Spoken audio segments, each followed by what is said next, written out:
বর্তমানে টিকটকের ভাইরাল বলুর মেলাটা আমাদের কাছে পরিচিত বলুর বাজার হিসেবে। ছোট্টবেলায় মাটির ব্যাংকের টাকা জমিয়ে নানার সাথে বাইসাইকেলে করে ছুটে আসতাম এ মেলায়। এই মেলার সাথে জড়িয়ে আছে আমার হাজারো স্মৃতি, যেটা আমৃত্যুকালীন ভুলতে পারবো না। আমার নানার সাথে কাটানো হাজার হাজার মুহূর্ত আমার এই মেলার সাথে জড়িয়ে আছে। তখন 200 টাকা গুছাইতে পারলে মেলা থেকে হাত ভর্তি জিনিস কিনে নিয়ে যেতাম। আমার নানা কিন্তু আমার টমটম গাড়ি কিনে দিতে একদমই ভুলতো না।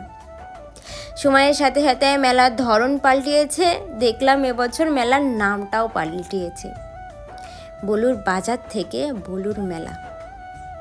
জানি সব কিছু যুগের হাওয়ার পরিবর্তনের আদলে নামেরও পরিবর্তন, তবে মানতে খুবই কষ্ট হয় এটা বলুর মেলা, কারণ ছোটবেলা থেকে জানি এটা বলুর বাজার। এবার প্রথমবারের মতন আমার ভাগ্নে ভাগ্নি শখ করেছিল তারাও বলুর মেলা দেখবে। তাই ভাবলাম নিজের শৈশবটাকে যদি তাদের ভিতরে একবার দেখা যায় খুব না বেশি ভালো হয়। তাই সেই লোভ না সামলাতে পেরেই তাদেরকে নিয়ে ছুটলাম বলুর মেলায়, যেটা আমরা বলুর বাজার হিসেবেই জানি আজকের গল্পটা বড্ড বেশি ছেলে মানুষই, তবে এটা আমার অনেক বড় আবেগের। তোমাদের সাথে গল্প আমার আরও হবে নিত্য নতুন ভিডিওতে।